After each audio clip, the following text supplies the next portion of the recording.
So I'm proud this morning to introduce someone who will, and I was not supposed to do this, if you could tell, who will help unpack and talk about the challenge that we have facing us, not only in Georgia, but across the country. Someone who has studied the shifts and trends that we're seeing, where it's weird. People really hate Donald Trump, but they really don't like us either.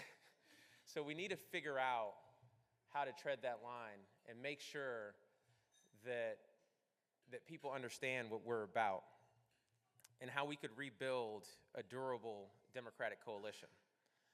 And Jim Kessler can do that. He's the co-founder and executive vice president for policy at Third Way, and he's been sounding the alarm about the disconnect that we have between our values and our voters. And he's here to talk us through how we can turn that disconnect into an opportunity. So it's something that I will be paying close attention to, Jim. Let's welcome him to the stage. Good luck in your race.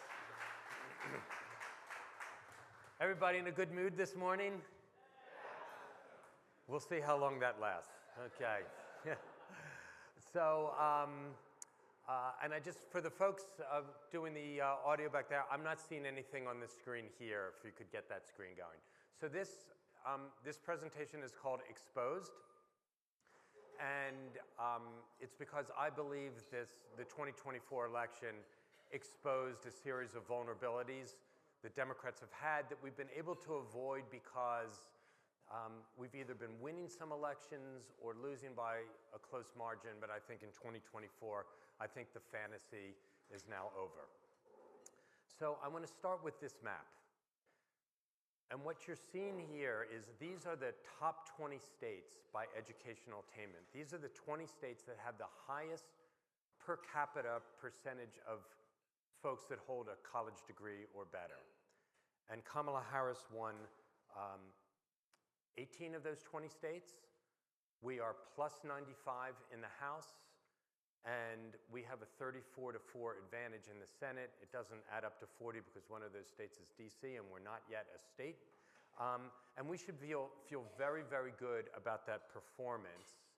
And then here are the other 31 states. These are the 31 states that, by comparison, have lower levels of college degree attainment. And Harris won 2 of those states. We're minus 100 in the House, and it's 13-49 in the Senate. And what this map exposes is that outside of areas that are really outliers in college degree attainment, Democrats are not competitive at all on the national level or congressional level. Likewise, there are 19 states that touch either the Pacific or Atlantic Ocean. Harris won 14 of those states. There are 32 that do not. Harris won 6. 2 of those states are Vermont and DC, which again is not a state. That is the worst performance of any Democrat running for president since Mike Dukakis in 1988. And then, so if you put all of those maps together, you can see that it exposes that charge that Democrats are a culturally elite, coastal, overeducated, look down our noses, snooty party. You can see where the charge could ring true, okay?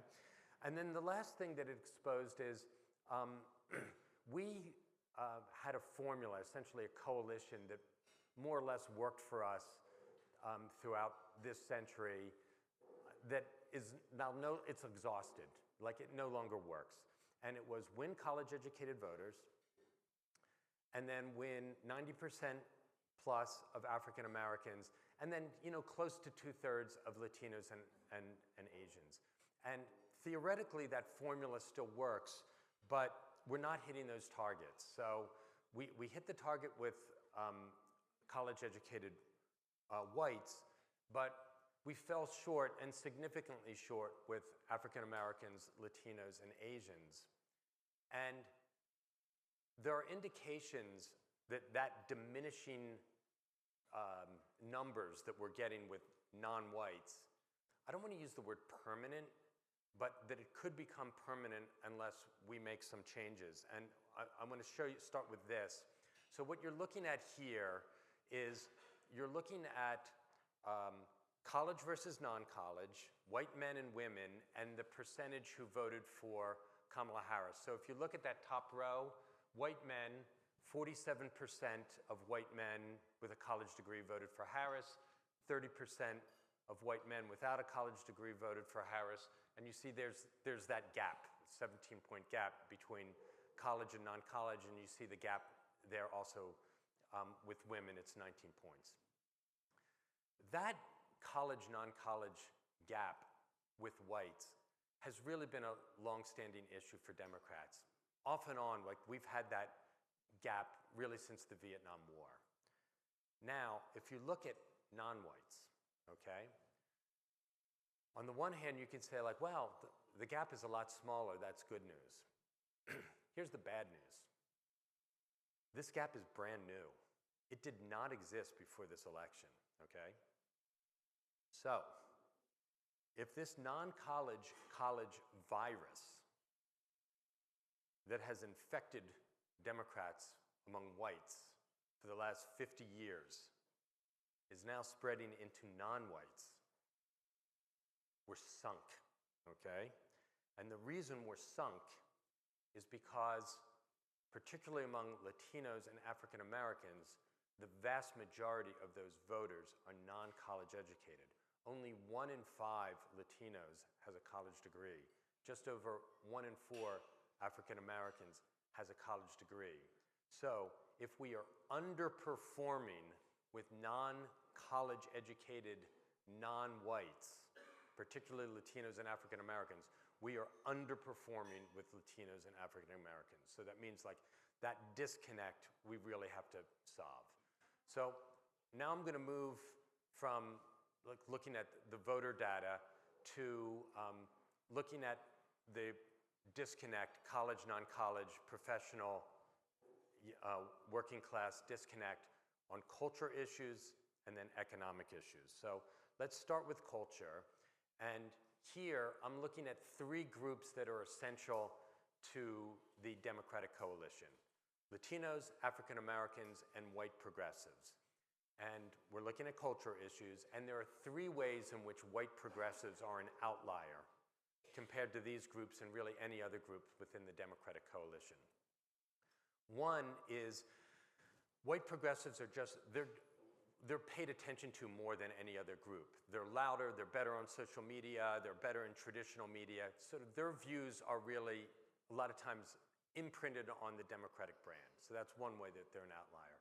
Number 2, they're compared, particularly compared to Latinos and African Americans, they are highly college educated. They are outliers in terms of educational attainment. So again, there's that elitist part there.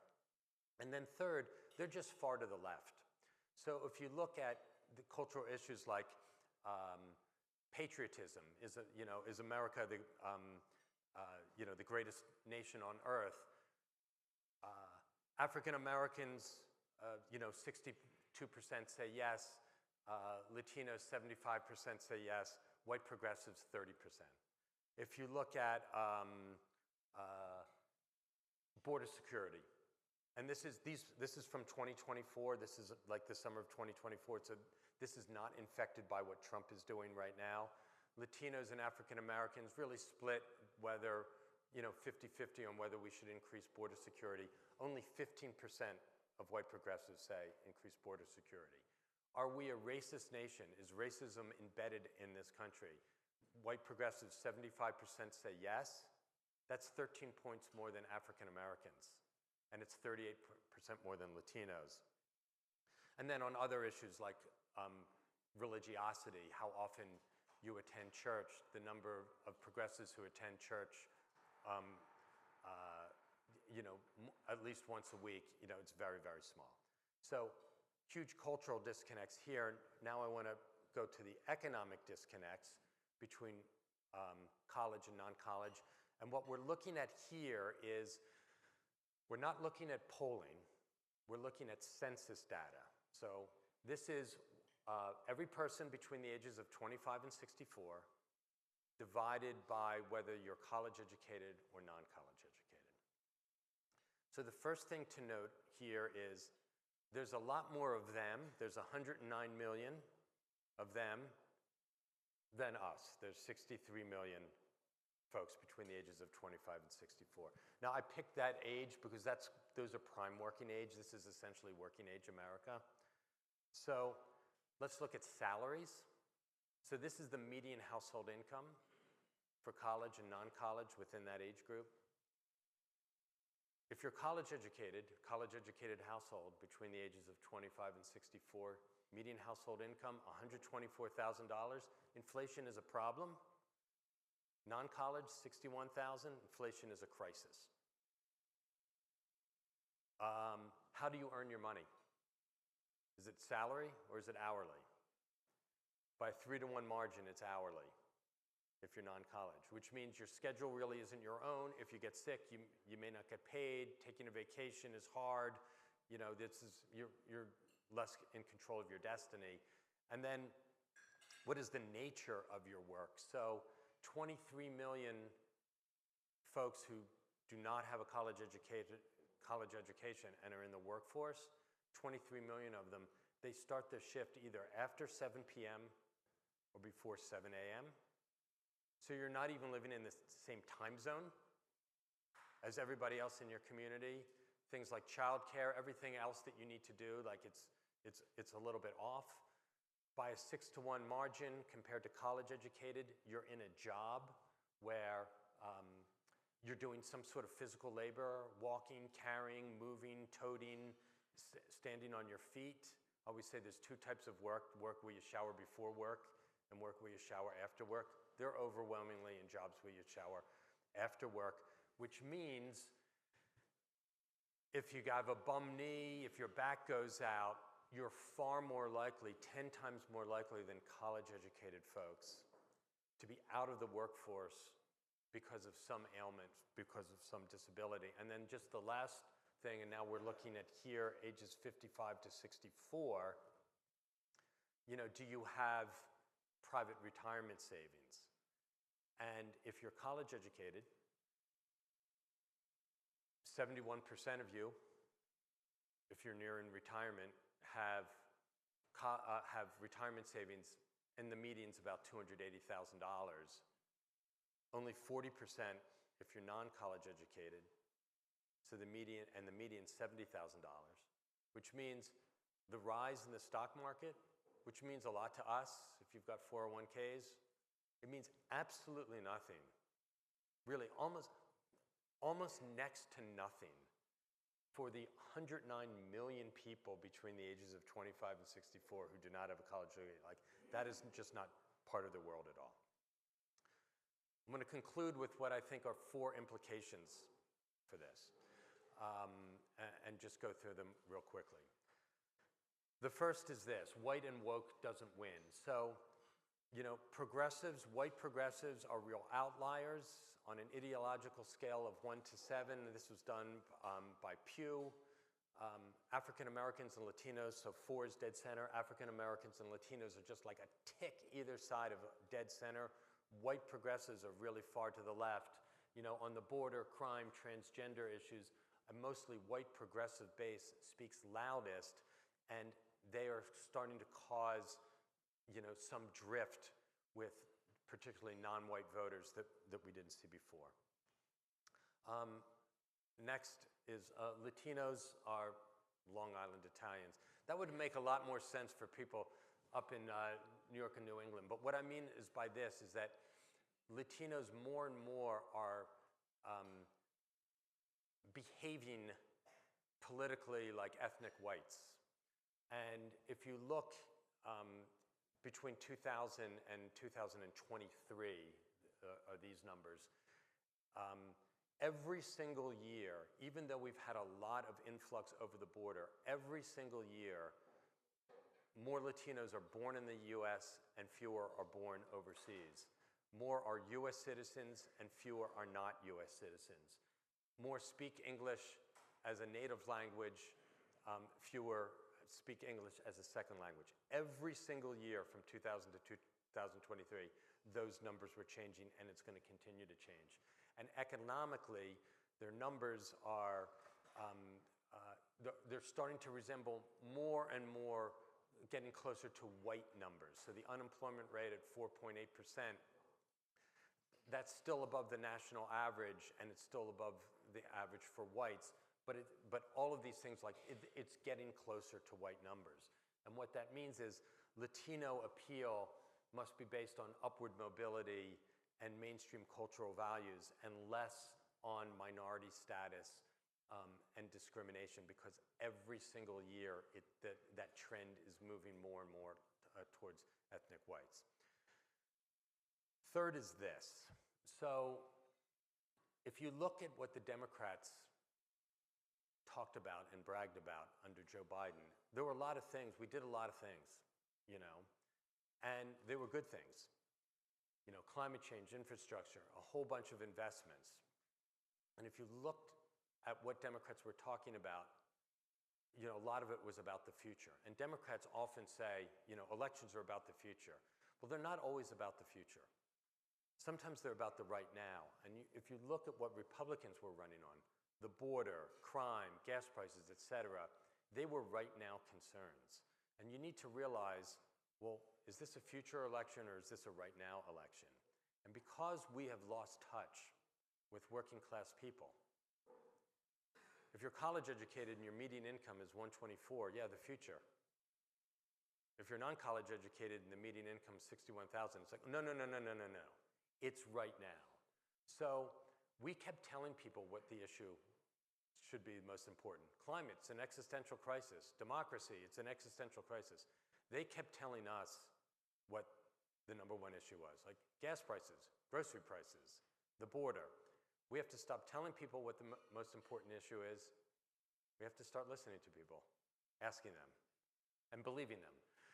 And the last is this. We talked about the gap between college and non-college, and there's a gender gap that's also you know, long-standing. Obviously, more women vote Democratic than men do. But there's another gap that's going on here as well that I think combines all of that. And you know, Harris lost married voters by 13 points. And the marriage gap is now bigger than the gender gap. And something is happening when people get married, that they're saying the Democratic Party is no longer for us. And if you look at how Harris performed with married men and men with children, like it is completely non-competitive there. And she even lost married women. And the lesson here is we talk about kitchen table economics all the time, how families can balance their budgets and make ends meet. But there's other subjects that are brought up at the kitchen table too, that are family issues that I think Democrats have been absent on, a lot of these cultural issues, that we have to be part of that kitchen, part of the solution of that kitchen, those kitchen table discussions as well.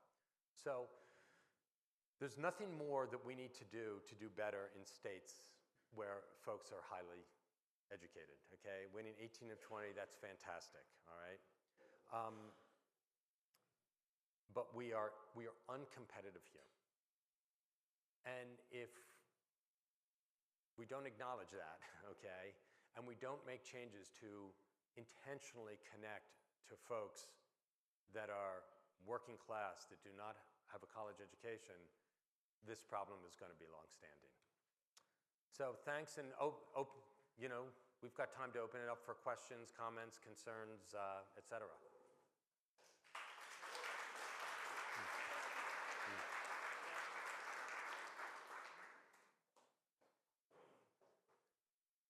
Thank you, Jim. Kate Burns with Metro Labs. So we work with universities who are under their own crisis at the moment, and I couldn't help but notice when you were showing the most educated states on the coast, also where a lot of the universities that are getting attacked are.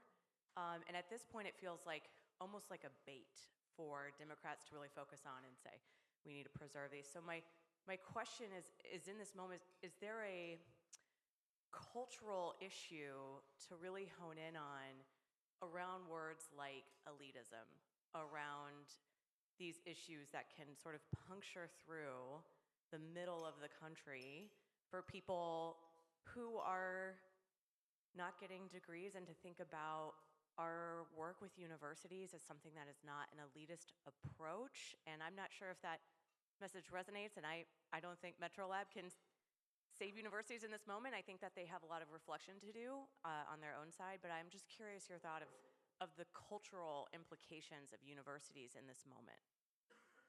Right, and the word you used was bait, and that's a good word. Yeah, I don't think there's a ton of Americans out there that are saying like, oh my God, we've got to save Harvard, you know?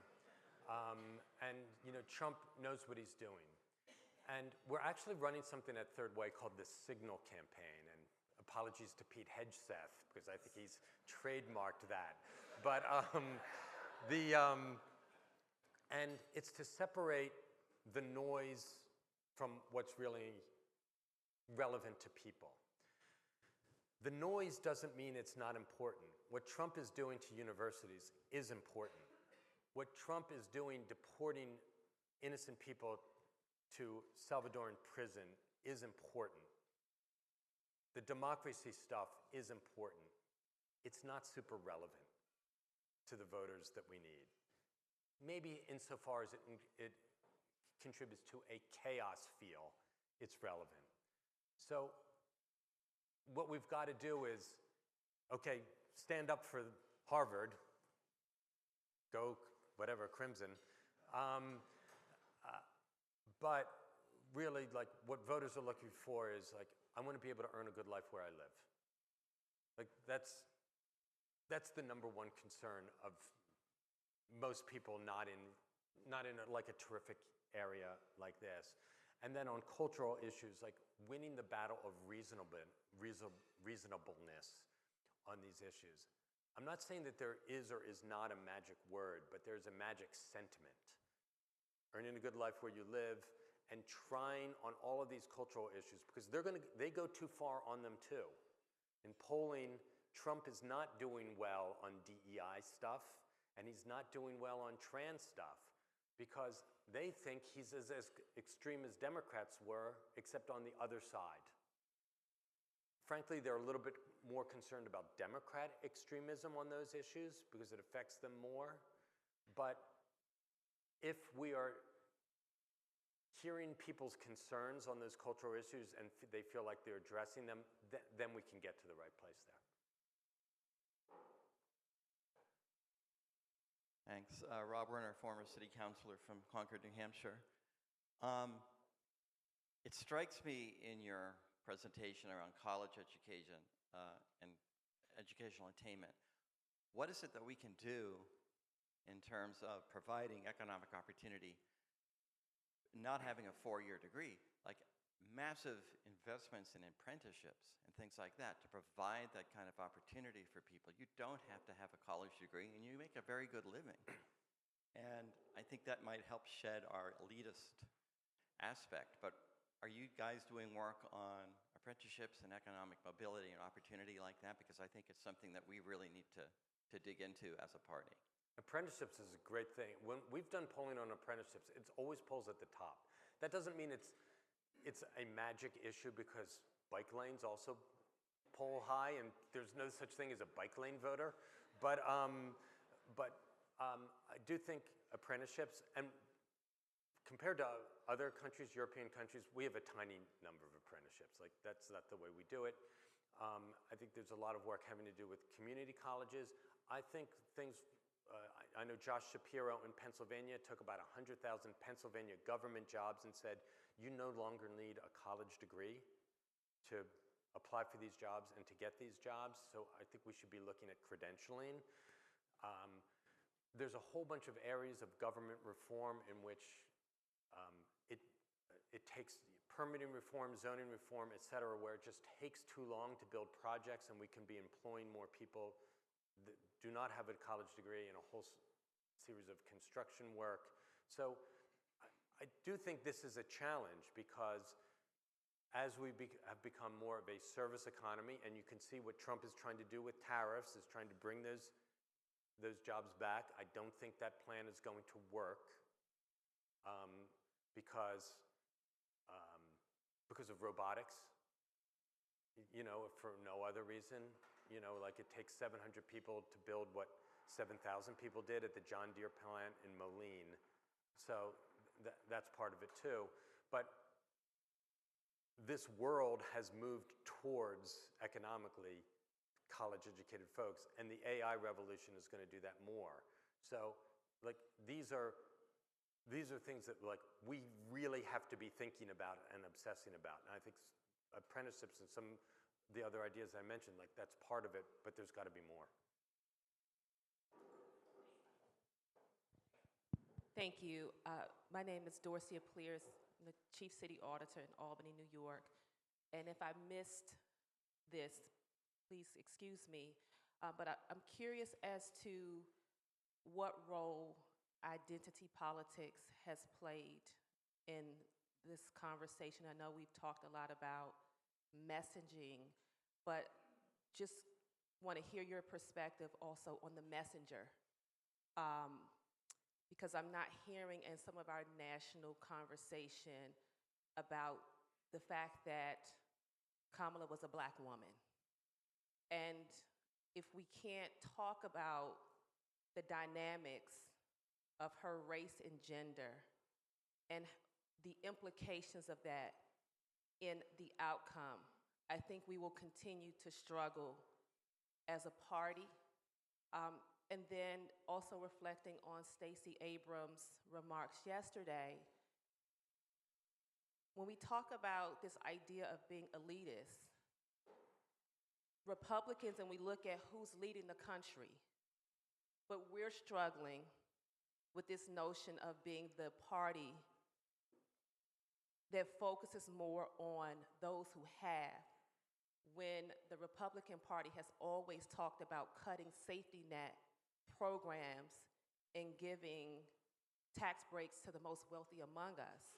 So I personally am struggling with how we are rebounding as a party and being pushed into these conversations and ideologies when in fact we have been a party and people focused on the working class, focused on saving those safety net programs that help low-income families, and yet we are in defense mode having these conversations that sometimes I don't feel tapped into, and maybe it's because of my own lived experience in my skin. I'm struggling with some of the narrative. Yeah, thanks. And I really enjoyed your presentation yesterday on AI. I thought that was really interesting. I thought Kamala Harris, for the first 8 weeks, ran a spectacular campaign, you know, all the way through the Democratic convention. And you could see, like, we could win this thing, all right? But I also think she was carrying a whole series of, like, anvils behind her, too. Some of which we're not ever making. And I think, like, Joe Biden's age was certainly part of that. And my personal feeling is that the Biden administration did a horrible job at the border. And voters kept saying, the voters kept saying this: my top issue is inflation. My next issue after that is the border. My third issue after that is crime. And my fourth issue is Biden's age. And I think more or less Democrats sloughed away all of those things, okay? On inflation, they said there's nothing we can do. I think that's bullshit, frankly. I thought there was plenty of things they could have done, and they didn't do it, be that as it may. On the border, I think they were derelict. And eventually, they did their executive order, and it essentially shut the border down, but they did it in June 2024. And I can just say personally, like, We gave them everything that they did for that executive order in September of 2023 after begging them to do stuff, and like, it just took them 9 months. And, you know, crime, I think they got a bad rap on crime, but they were afraid to talk about the things that they were doing. And Biden's age, they were ignoring that until it couldn't be ignored. So she had to take all of those things with her as she entered this race. And she was doing a great job. And then she was killed by what she said in 2019. And, you know, it was that trans ad, you know, and she's for they, them, and he's for you. And it's that awkward moment where she's being interviewed, and it wasn't even, you know, it was the questionnaire, it wasn't even from a trans group, it was from the ACLU, okay? And that was shown everywhere. And so, would she have, without those things, would she have won being an African-American woman of color, you know, from Berkeley, okay? Maybe, maybe not. You know, those are things that you bring into it, but I think she could have. But she was brought down by things, some not of her making, but also because in 2019, like all the Democrats except Biden moved way to the left and were answering to the groups. And because we were answering to the groups, and we talk to the groups, and we think talking to the groups is talking to people, but that's not the same, we lost touch with them. So you started with identitarian, and I do think there's I do think there's a part for Democrats in which our language is so careful that it doesn't sound like what normal people say in their own conversations. And there's a feeling like, I don't want to say something that offends this person or this group. And really, it's, in a ways, it gets the interest groups riled up. So if I had one piece of advice for Democrats, just one, that it would be, stop talking to the groups, stop answering their questionnaires, tear them up, and talk to people, and not the groups out there. Because I think the groups have lost touch with the people that they represent because they're trying to get clicks, and they're trying to get likes, and they're trying to get money, and we get 100% on all of their surveys, and we're not winning their voters. And I think that's one of the ways that we lost touch. Can an African-American woman become president of the United States? I believe the answer is yes. It's harder, but not if you're carrying, I think you've got to, it's in some ways like you've got to play a little bit against type there. I mean, that was Barack Obama's advantage. Like that was one of his magic was, you know, it's not blue America, it's not red America, it's one America, like he rose above that. So I think it's a different task depending on who you are and you know, and your gender and your race. Is that a fair answer to your question? Okay. This thing on? Tanya Miller, Georgia House of Representatives. You said that kitchen table issues are not just economic. Yeah. Can you speak a little bit more about what you mean by that? What are these other kitchen table issues that we seem to be losing ground on? I think they tend to be cultural issues. I think there are things that people are talking about that they're afraid to say publicly because they get they feel like they might get shouted down. I definitely think the trans issue is one of those in which people say like I feel like if I say the wrong word, I say the wrong pronoun, I'm walking on eggshells.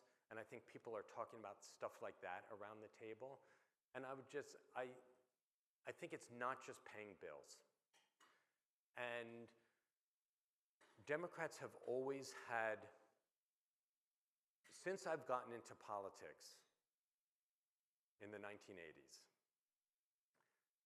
it's always been a cultural issue that has reared up its head, and either Democrats have survived it or it took them down. And, you know, my first experience was like Willie Horton and crime, 1988. And later it became pornographic art, federal funding for pornographic art through the National Endowment of the Arts. And then it became, you know, gays in the military, and then partial birth abortion, and there's always something that Republicans find that they exploit, where Democrats, it feels like, because we want to protect the most vulnerable, and that is a great impulse that we have, that we're the tip of the spear in all these things, and people at home, I think, at a certain point, they're whispering like, that just feels a little bit outside of where my comfort level. And if I express my concerns here, if I'm not a 100%er, I feel like I'm going to be attacked. So I'm just gonna back up and be out of this conversation here. It's a little bit scary. I think you know what? I think, oh, here's a friend. And I think that definitely happened with trans, and, you know, I'm gonna say things that are like and look, I have friends who have trans kids, you know, like, we have to apologize by saying, like, I'm not an awful person because I've got some concerns here. So I would just think about, like, in your own lives, and your family members, like, what are they talking about around the table that is not about paying bills? That's like, okay, this is where, like, the truth is coming out a little bit, and we're not acknowledging it as Democrats. So you know, that's how. Yeah. Oh, we're done? We're done.